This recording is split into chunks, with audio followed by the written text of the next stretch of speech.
Le mariage depuis le jardin d'Éden reste un grand problème qui n'a jamais été résolu. Mesdames et messieurs, bonjour, bienvenue à ce nouveau numéro Buzz d'ici. Comme toujours, je ne suis pas seul, je suis en compagnie de la très chère Esther Pinda. Bonjour. Bonjour Jacques Néné. Comment vas-tu? Très bien, merci. Vraiment, moi également, je vais très bien. Aujourd'hui, tu sais de quoi allons-nous parler?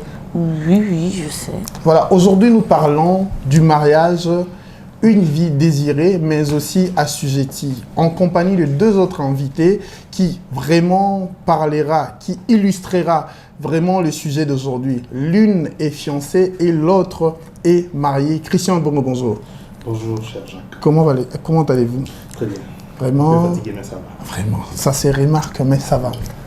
Nora Kazadi. Oui, Comment vas-tu? Moi, ça va, et vous-même? Ça va aussi. Déjà, je rappelle ici que Nora Kazadi est fiancée, Christian Ebongo est marié. Aujourd'hui, nous parlons du mariage, une vie désirée, mais aussi assujettie. Christian Ebongo, Yonde Pena Aramoto, Obala. Définissez-nous un peu le mariage selon vos propres mots. Selon mes propres mots. Le mariage, c'est une vie. Le mariage, c'est une décision de vivre ensemble en dépit de tout ce qui peut arriver. De tout ce qui peut arriver. Aujourd'hui, vous avez, si je ne me trompe pas, 6 ans de mariage. 6 ans de mariage et 9 ans de relation. 6 ans de mariage et 9 ans de relation. Nora Kazadi, aujourd'hui vous êtes fiancée, un mariage en vue. Vous avez déjà fait combien d'années dans le fiançailles? Alors, je suis Je ne parle pas du copinage, hein, je parle seulement du fiançailles. Ah, le fiançailles, non, le fiançailles... Pourquoi vous avez dit que vous êtes à 4 ans? À 4 ans, parce que voilà, c'était le copinage. Ah, vous avez combiné le copinage et les fiançailles? Oui, j'ai compté toutes les années. Esther Pinda, est-ce qu'on peut parler du copinage ou bien on peut parler de fiançailles officieuses? Jacques Néné, je pense que tu connais suffisamment mon avis sur la question. Moi, pour moi, libre à moi, le copinage, c'est un mot que... vous n'aimez vraiment pas utiliser? Non, que je ne préfère pas utiliser parce que il y a beaucoup des choses autour, il y a beaucoup des mauvaises pratiques. Je trouve que c'est... Au lieu d'utiliser ton côté en cas de fiançailles. Non, mon gars, la côte, ça rend la fiançailles, mais je dis que moi, je préfère parler d'un fiançailles qui est officieuse. C'est ça. Voilà. Elle est officieuse parce qu'elle n'est pas encore connue d'un grand monde, mais on a quand même des objectifs dans cette relation-là. On sait qu'on construit quelque chose, on sait qu'on apprend à se connaître, on fait des concessions dans le but de converger vers le mariage. C'est très important. Christian Bongo, vous avez 9 ans de vie commune. 9 ans de relation et 6 ans de vie commune. Donc, quand on parle de relation, les 3 premières années de relation, vous avez des amis? Vous avez aussi un meilleur ami ou bien une meilleure amie? Non, beaucoup plus une meilleure amie. Non, j'ai un meilleur ami. Un meilleur ami. Une meilleure amie, c'est mon épouse et puis un frère. Ah, voilà. Non, mais avant le mariage, vous avez eu une meilleure amie? Non. Non. Une amie proche? Une amie très proche. Des amis proches, oui. Des amis proches. Voilà, alors... pendant vos premières années de mariage, dans le mariage, comment vous avez pu gérer vos relations amicales avec des filles? Il y avait des contraintes? Est-ce que ça marchait toujours comme avant? Bon, à vrai dire... Surtout avec des amis proches, hein, des femmes, des amis proches. Non, des amis proches, c'était des amis de mon couple. Ok. Donc ça n'a pas vraiment dérangé mon couple, ces types de relations. Vraiment? Et du coup... je pense qu'il y a une seule relation qui...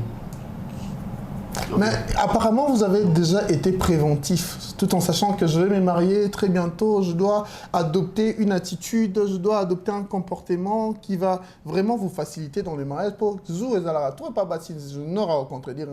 Zou et Zalara, toi. Mais est-ce que pour vous, ça aurait pu déranger si il y avait comme ça une amie très proche, voire meilleure amie? Bon, le concept meilleur ami, pour moi... Ça n'existe pas. Donc vous êtes comme Esther Pinda par rapport aux fiançailles. Non. Le concept meilleur ami, pour moi, je parle d'une relation amicale avec un frère, avec un homme. Je le salue en passant, Yves Touamba. C'est mon meilleur ami. Vraiment. C'est un frère. Sa famille m'a adopté, ma famille l'a adopté. Vraiment. Mais j'avais des relations. Oui. Je parlais des relations amicales avec certaines filles.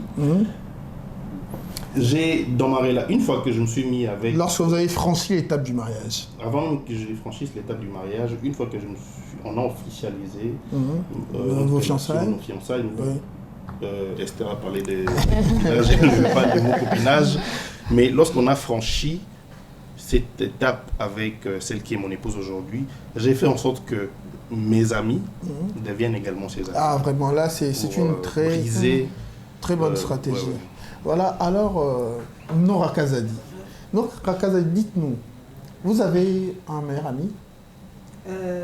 Aujourd'hui, mon meilleur ami, c'est mon fiancé. Ah, vraiment? Avant, il y en avait? Avant, j'avais un meilleur ami et des meilleurs amis. Voilà, je parle d'un meilleur ami. Un meilleur ami qui... Alors, comment vous avez su gérer cette transition-là pour que cela ne dérange pas votre relation amicale ni votre relation amoureuse? Bon, si je parle de mon cas, je vais dire que ça dérangeait une relation, une amitié. Laquelle?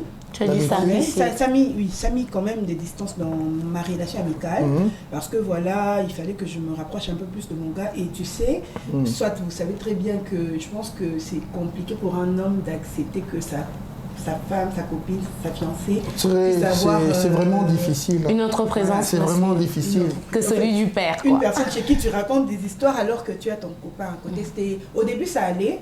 Au début, ils ont sympathisé. Mais avec le temps, mon gars a su prendre cette place. Oui. Et il ne peut pas tolérer que je sois aujourd'hui très proche d'un autre gars. Ok. Alors, Christian Mbongo également, madame n'a jamais eu de meilleur ami avant vous, ou bien au début de la relation, un meilleur ami, quelqu'un de très proche? Bon, madame a eu quelqu'un de très proche, donc on était tous amis. Moi, ma relation est toujours, je le dis toujours, ma relation est atypique, parce que mon épouse a été mon amie il y a plus de 20 ans. Oh. Okay. On était c'est les gens de mariage qui ça marche, quoi. On était ensemble. Peut-être pas. Hein? Ouais, on était ensemble. Pour ne pas interrompre, quand vous avez dit peut-être pas, dès la ponte est défini les bons mariages comme étant un copinage continu. Ok. Vous êtes d'avis avec moi? Oui. Hein. Ah voilà. Bon, Une amitié renouvelée pour sauf moi. que le mot copinage dérange. Parlons d'une amitié, On était ensemble à l'écolyme de l'église Chapelle des Vainqueurs. On était à 4. Il y avait Dédé, Cécé, Déborah et Désiré, Christian et Cynthia. Voilà. Deux Christian et Cynthia. Cynthia, mon épouse. Okay. Il s'est fait que lorsque l'église Chapelle des Vainqueurs a déménagé des Bandales pour aller aménager à Limité, tout petit qu'on était, on ne pouvait plus aller. Il y a eu une distance qui s'est créée naturellement, mais mon épouse s'est plus attachée à l'autre Christian. Voilà. C'est comme ça qu'ils ont cheminé. Voilà. Mais quand on a repris contact, il y a eu les retrouvailles, la relation a continué. Donc ça n'a vraiment pas dérangé. Ok, vraiment, passons très rapidement. Nora, pourquoi voulez-vous vous marier? Bon, moi, franchement, je veux me marier déjà premièrement pour honorer mes parents.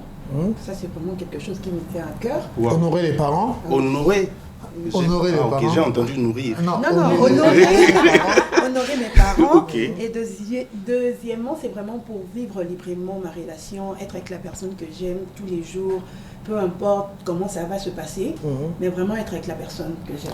Vraiment, alors, considérez-vous que le mariage aujourd'hui, c'est marié très jeune, je ne pense pas que vous avez plus de 30 ans, c'est marié jeune. Est-ce que c'est une forme de réussite dans la société? Bon, c'est pas une forme de réussite, mais je pense que ça aide, ça canalise. Christian, bon, c'est une forme de réussite dans la société? Non. Bon, ça dépend. Hein. Le concept réussite dépend de qui, de chacun de nous plutôt. Pour quelqu'un, se marier est une réussite. Étape importante ou finalité? Allons plutôt dans ce sens-là. Une étape importante, pas finalité. Une étape importante, voilà, pas une finalité. Si c'était une finalité, en étant dans le mariage, on ne ferait rien. Voilà, et pour la plupart d'entre eux, surtout les femmes, le mariage est comme un cimetière qui étouffe leur vision. Je ne sais pas si vous êtes d'avis avec moi. Ça, c'est quand tu ne rencontres pas la bonne personne. Pas forcément. J'ai fait un constat. Oui. Actuellement, nos sœurs, je ne dirais pas mes amis parce que...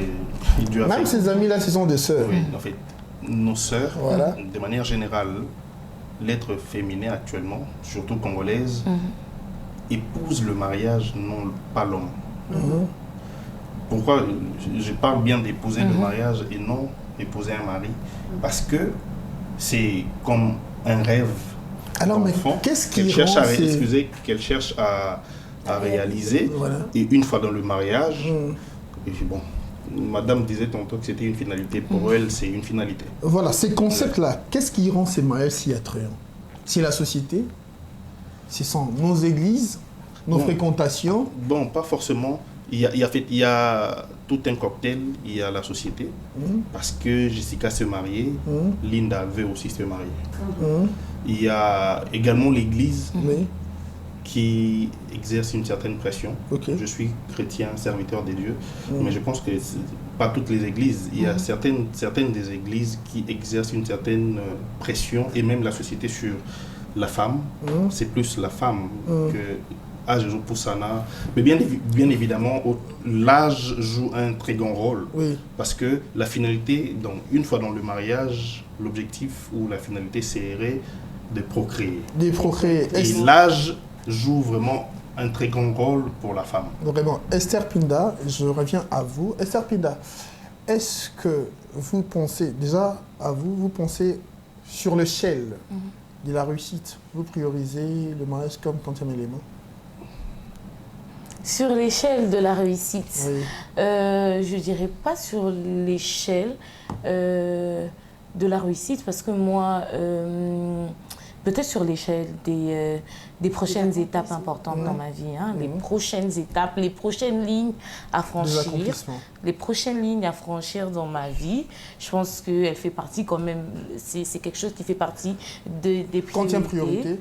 Je vais dire deuxième. Deuxième. Et la première, c'est? La première, c'est ça, c'est la vie professionnelle. C'est la vie professionnelle, mais j'aimerais quand même réagir sur quelque chose.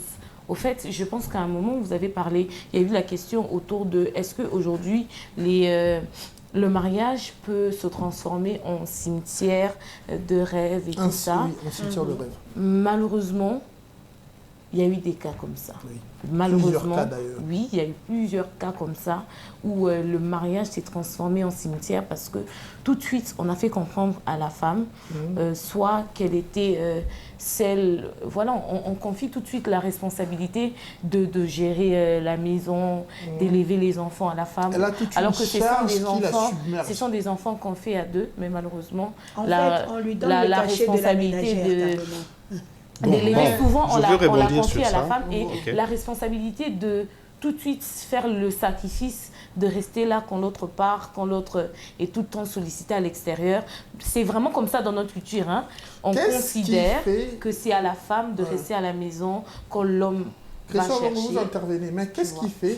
Il y a, comme on le dit, autre mœurs, autre temps, autre mœurs. On a eu des mamans qui ont travaillé, également aussi de femmes au foyer. La maman étudie, travaille et elle aide, elle assure toutes les tâches ménagères. Mais pourquoi de nos jours ça dérange? Bon, moi je vais vous donner un exemple carrément. Ma maman, très intelligente, je pense qu'au début je t'en parlais, très intelligente et tout ça, elle se marie très jeune, au moment où elle a son diplôme d'ailleurs. Non, ça je préfère. Non, ça reste dans la famille. Je préfère taire. Mais il se passe quelque chose. C'est que, comme toute jeune fille, elle avait des rêves, elle avait des ambitions et tout ça. Mais elle arrive dans le mariage très jeune. Mon père, il se faisait que, vu la nature de son travail, il était appelé à tout le temps voyager. Et elle a commencé, elle m'a eu moi, je pense, une année plus tard, il y a eu ma petite sœur. En tout cas, il y avait toujours ces intervalles-là d'une année.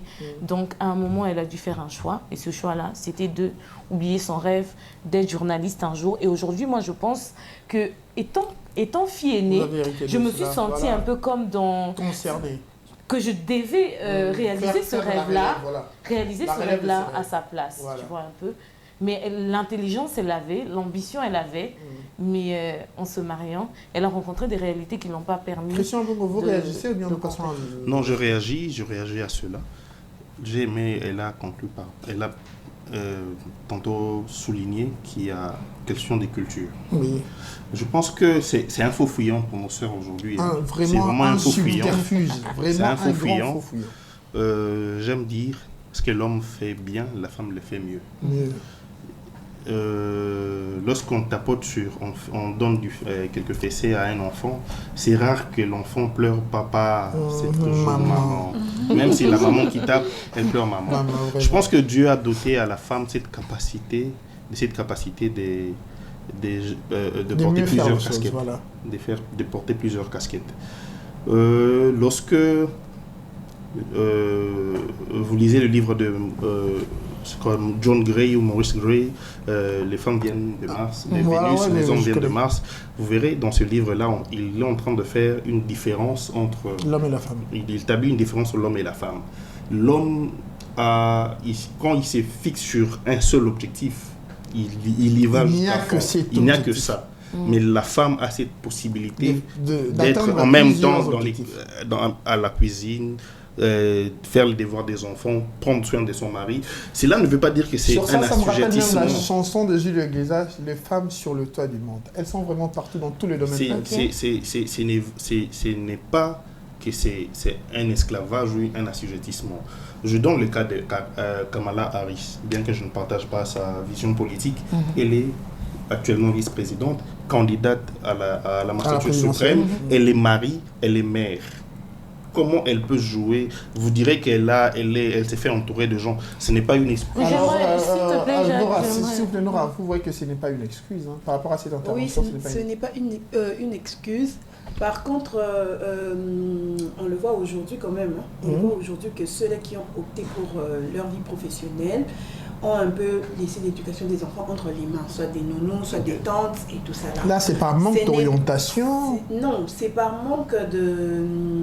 Comme on dit, on ne peut pas être partout à la fois. On ne peut pas être partout à la fois. Pour une personne qui fait un travail à temps plein, elle doit se lever le matin et rentrer à 16h.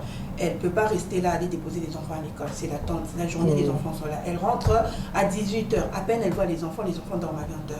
Donc, on va juste te dire, ton enfant... Elle est submergée. Elle est submergée, tu vois. C'est vrai qu'elle a le temps pour les enfants le week-end, mais ce n'est pas assez dans la vie de l'enfant.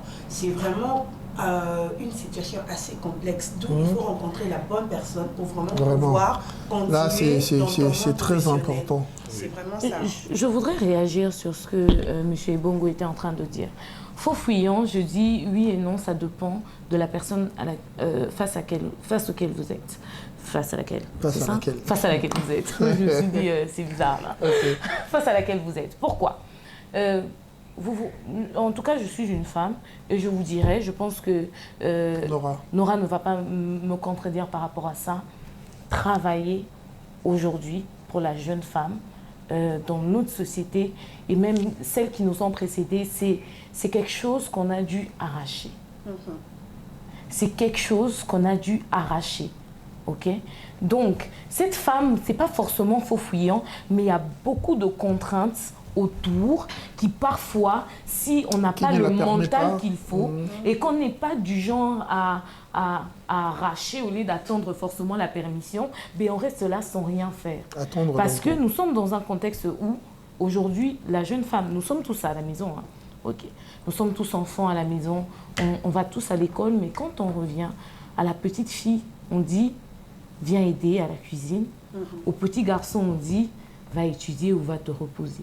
Très rapidement. Là, déjà, quelque part, on est dans une balance qui est quand même assez déséquilibrée. Et pareil dans le foyer. Moi, j'ai aimé la réponse de Nora quand elle disait ça dépend de celui à qui on se lie. Quand on se lie à quelqu'un qui nous comprend, qui comprend nos visions et qui, je pense, qui est un homme... Aujourd'hui, parfois, on dit accueillir le changement, mais notre façon de penser n'a pas suivi ce changement-là. Aujourd'hui, on est tout à fait d'accord que la femme aille travailler, mais cette femme qui va travailler, ça veut dire qu'il y a des moments où la place qu'elle occupait, il y a des moments où il y aura de vide. On accepte ce qu'elle a au travail, mais parfois, on n'accepte pas ce vide qui peut se créer. Et on n'est pas prêt à le couvrir ensemble. Dans son entièreté. Il faudrait non seulement accepter le changement, mais être prêt à le couvrir ensemble. Comment on fait? Elle part du fait que maman, peut-être, elle est tout le temps, elle est au travail comment on fait pour couvrir? Même si c'est une commerçante. Est-ce que papa, peut-être, lui, son travail, c'est pas à temps plein? est-ce qu'il peut peut-être pas à un moment juste se décider, Vraiment. moi j'irai prendre les enfants à Merci, l'école. S'organiser pour ça. Il y a quelqu'un qui comble le vide. Parce qu'il y a aussi le petit coup, il faut voir, il y a aussi des moments où l'enfant est nouveau-né. Et il y a la femme qui a 3 mois de congé, par exemple. Et aujourd'hui, les hommes ont 1 mois de congé. Dans la nuit, l'enfant ne dort pas. Pendant cette transition-là, quelle est la stratégie à mettre en place pour s'entraider? Vraiment. Alors, merci. Sans plus tarder, il y a une nouvelle. Récemment, on a enregistré plus de 100 cas de divorce ici à Kinshasa. C'était au tribunal de Ngaliema. Non, Vous avez objection. Dans ma casquette de juriste, ce n'était pas à Kinshasa, c'est... Dans le tribunal de Lemba. Ce n'était pas à Kinshasa. C'était au Cameroun et ce n'était pas un enregistrement de plus de 100 cas de divorce. Vraiment? Ce n'était pas à Kinshasa. Et Serpinda, cherche-moi, c'est là on va trouver ça. Ce n'était pas à Kinshasa. Vous verrez même les noms qui figurent. Tribunal de Ngaliema et tribunal de Lemba. Non. Cherche-moi ça sur le net, on va trouver à Christian Bongo. Alors, je veux parler par rapport au divorce parce que nous parlons d'une vie désirée, mais aussi assujettie. Okay. Autre mère, qu'est-ce qui cause ces cas de divorce de nos jours dans le chef de la jeunesse? Est-ce que justement on se sent emprisonné, tellement assujetti qu'on veut s'en défaire? La jeunesse ne maîtrise pas les valeurs du mariage. Est-ce que nous allons à la va-vite? C'est un sujet qui me fascine. Je disais tantôt en début d'émission que j'ai fait 6 ans de mariage, mais dommage que la plupart des amis avec qui, des collègues, amis, connaissances, la plupart de ceux avec qui on s'est marié la même année, aujourd'hui ne sont plus ensemble. Il y a même un couple qui n'a duré que, je crois, 8 mois. Il y en a beaucoup comme ça. Il y a beaucoup. Mais en fait, il y a un sérieux combat de l'illusion et de la réalité. Okay. Hier, pas plus tard qu'hier, j'ai discuté avec un frère, avec un ami, qui se bat en 1000 morceaux pour se marier. Oui. Je lui ai prodigué quelques conseils, notamment c'est vrai, il doit chercher l'argent pour subvenir aux besoins liés au mariage, mais seulement au-delà de ça, le plus important, c'est de forger son caractère, c'est de prier pour ceux qui sont chrétiens, croyants, c'est de prier que Dieu puisse donner, en fait, comme on le dit, que le mariage est une institution vraiment combattue par le diable. Je dis toujours aux gens, c'est le meilleur coup du diable, il le donne au mariage. Vraiment. Alors, ce qui vous fait peur, vous marier, Nora, est-ce que cela fait peur de voir plusieurs qui vous ont précédé dans cette étape divorce? Oui, ça fait peur quand même de voir qu'il y a des divorces parce qu'au bout d'un moment, on se pose la question finalement il se passe quoi dans le mariage pour que les gens ne tiennent pas. Mais moi, par rapport à ce que moi je vois et que je constate, je pense qu'il y a déjà un gros problème de patience chez des gens. Les gens ne sont pas assez patients. Ça c'est de 1 et de 2. De nos jours, les gens n'ont pas peur du divorce. Il y a des gens qui disent, ouais, moi... Alors, pour la plupart, le mariage, c'est comme une option. Voilà. C'est simité. Voilà, ce qui est simité, divorce, c'est ça. Alors que les gens ne prennent plus vraiment le mariage avec la valeur qu'il y avait avant. Avant, la personne se dit, quand je me marie, ça signifie que c'est pour la vie. On verra qu'il y a nos parents qui ont supporté des choses, peut-être qu'aujourd'hui... Mais est-ce que tout ça, c'est pas dû au fait que même nos relations amoureuses sont vécues comme ça? Ça veut dire que quand aujourd'hui on est avec quelqu'un et que ça ne marche pas, pas de concession à faire, pas d'effort à faire, c'est même pour ça que j'aime pas la connotation copinage, pas d'engagement, puisqu'on avant toi avec quelqu'un, après toi. Nous revenons sur le débat, c'était pour prouver à Christian Bongo, plus d'une centaine de cas de divorce sont enrôlés au greffe du tribunal de paix de Kinshasa, Ngaliema et Lemba. Ces statistiques sont impressionnantes et attirent l'attention des observateurs. Actualité. Après, il ne faut pas qu'on se monte, il y a beaucoup de divorces. Non, je ne suis pas... en fait, mon problème, c'est quoi? Je me souviens de cette petite... ces visuels qui faisaient allusion à plus de 100 cas de divorce. En fait, ce n'est pas à Kinshasa. Non, mais c'est à Kinshasa. C'est à Kinshasa, aux 2 tribunaux de Lemba et de Ngaliema. Je vais rebondir sur ça. Voilà. Le problème, c'est quoi?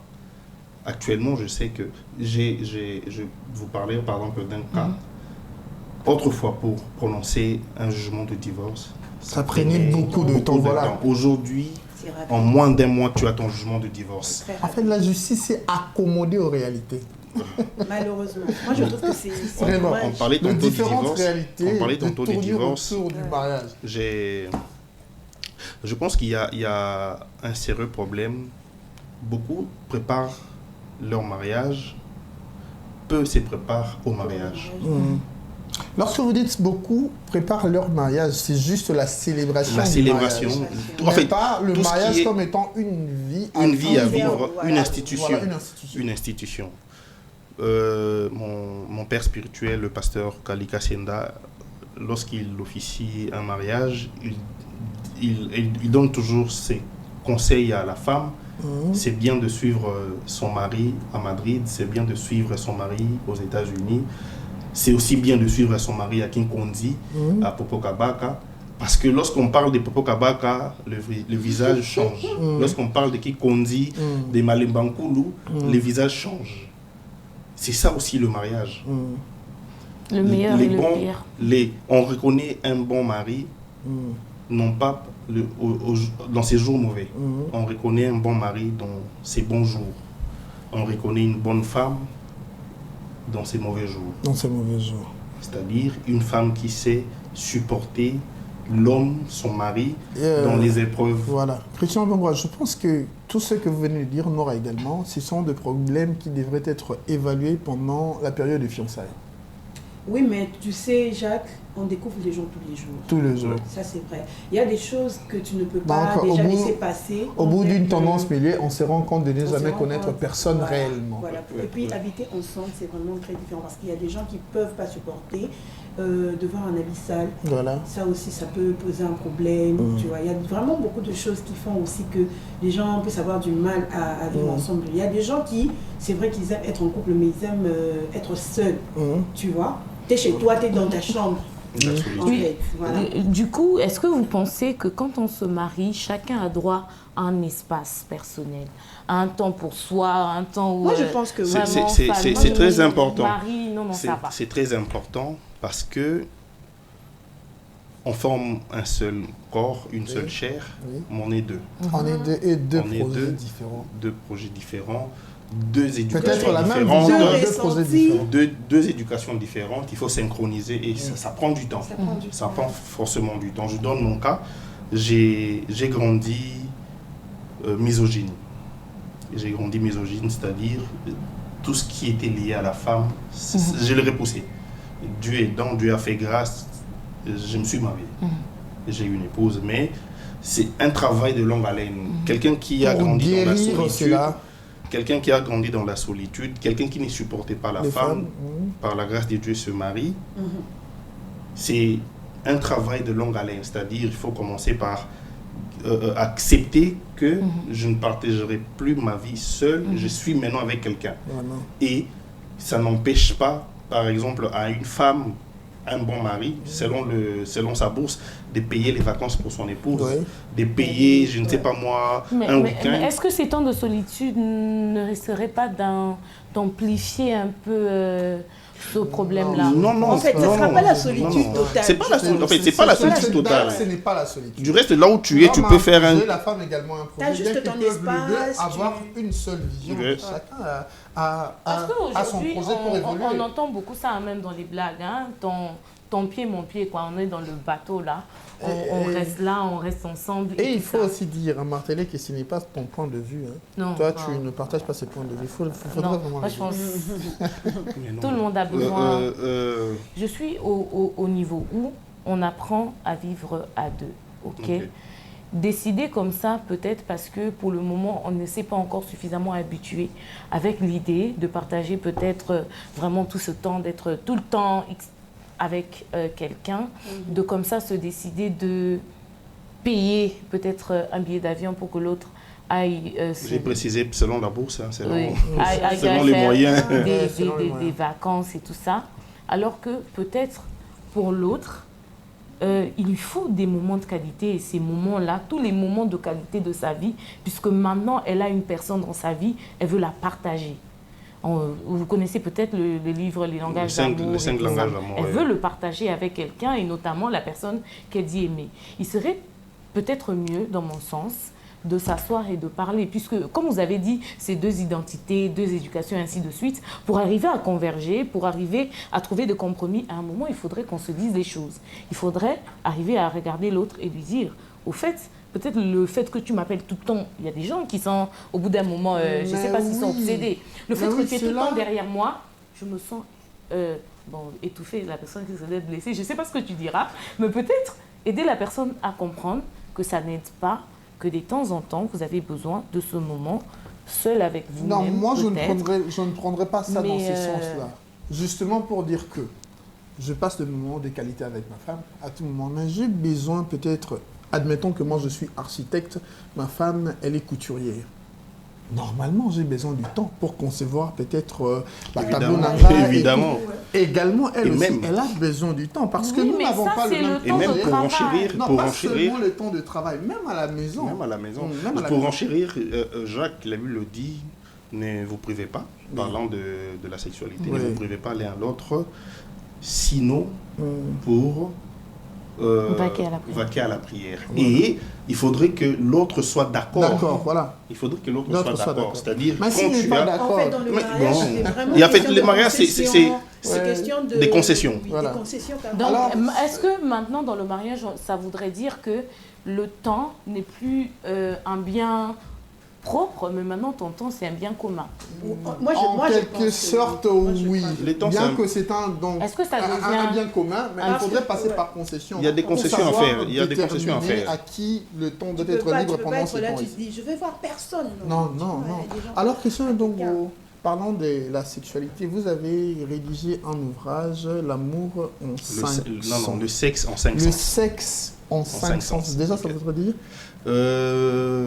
le sexe en 5 sens voudrait simplement dire jouer avec les sens qui sont l'ouïe, l'odorat, la vue, le toucher et... Un moyen de stimuler la sexualité. Oui. Un moyen de stimuler la sexualité. Est-ce que vous êtes d'avis avec moi, beaucoup cette réalité, ces rencontres et ces constats dans le milieu chrétien? Il y a beaucoup de cas de divorce liés à la sexualité. Bien évidemment. Dans la cause. Oui, voilà. Et on parle que la sexualité dans ces milieux chrétiens n'est pas épanouie. Vous êtes d'avis avec moi? Je suis d'avis. L'une des raisons qui m'a motivé à écrire ce livre, parce qu'il y a eu beaucoup de plaintes dans ce sens-là.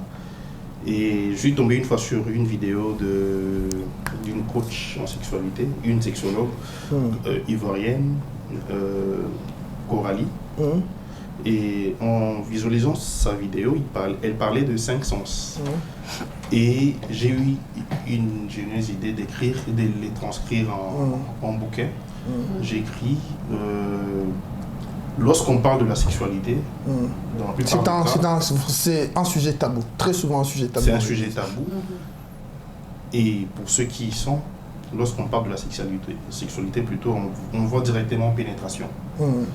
Une femme qui est dans ces périodes de menstrues, naturellement, elle ne peut pas. À moins elle ne peut pas pratiquer la sexualité par pénétration. Une certaine dose d'impureté. Oui. Voilà.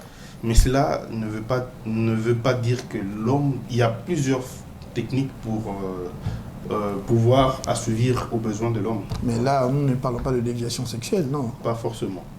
Manus. Vraiment. Alors là, il faudrait acheter le livre, voilà, pour vraiment beaucoup plus s'enrichir. Alors Nora, est-ce que vous êtes d'avis? Et si vous êtes d'avis, qu'est-ce qui cause cette répression, je dirais bien répression sexuelle, parce que j'ai appris que l'Église catholique a réprimé la sexualité dans l'Église pendant plus de 2000 ans. Il y a juste 5 ans. Pas pendant 2000 ans. Je dis 2000 ans. 2000 ans. Il y a 50 ans qu'il y a eu révolution sexuelle. Non. Mais oui, je vous dis vrai. 50 ans. En fait, mon problème, c'est pas 2000 ans. Alors, votre problème, c'est 1500 ans? C'est beaucoup de siècles, mais pas 2000 ans. Non, je parle de l'Église catholique. De l'Église catholique.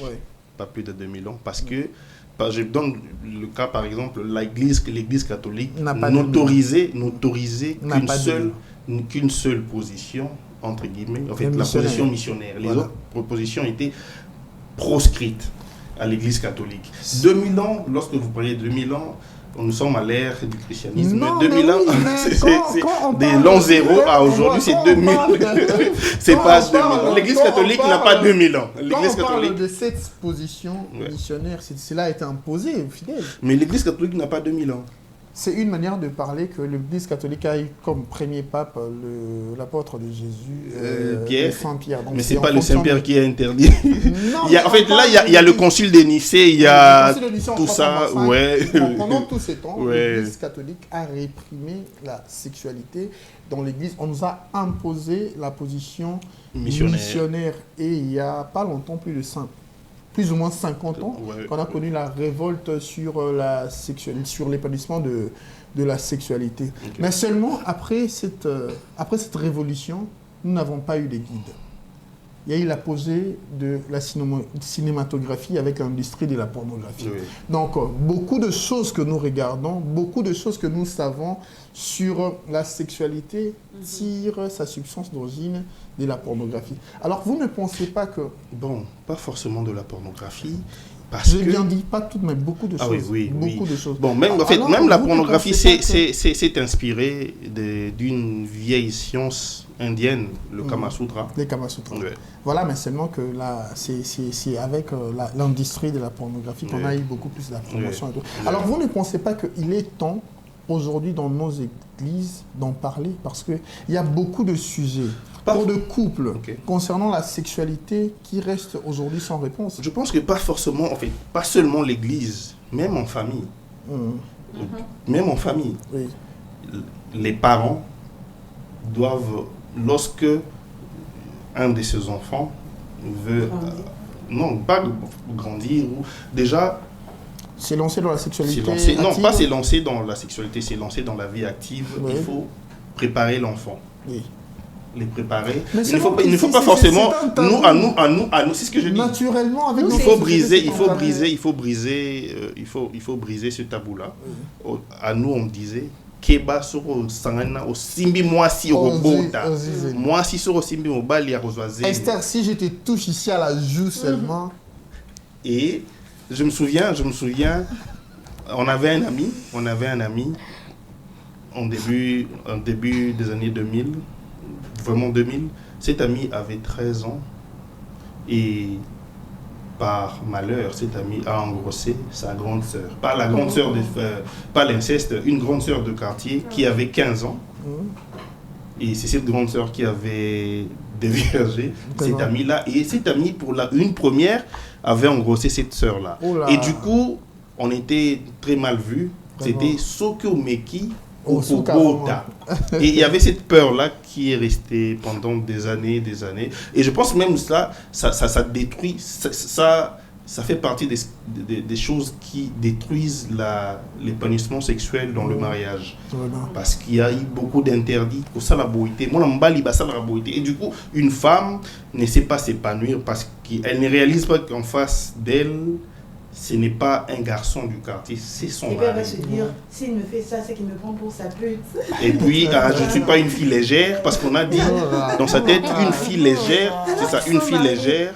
Il y a, je vous donne un exemple, il y a une collègue de service m'a dit un jour, nous a dit, on était en train de discuter, elle nous dit, ça lui a pris 2 ans pour qu'elle accepte enfin que son mari la voie nue.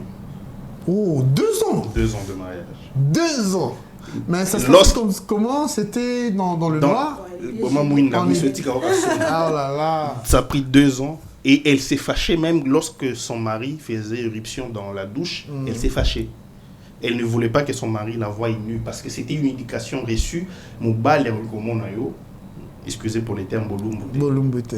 Et il a fallu que les hommes des dieux, les parents, la maman qui a dit que Moubali, c'est la même maman qui revient, Aza Moubali na yo, mais ça a pris beaucoup de temps. Vraiment là, il faut et il y a même des parents qui n'arrivent pas à parler aux enfants, ils prennent du temps. Donc aujourd'hui, le problème, ce serait pas seulement de dire parler, mais ce serait communiquer bien.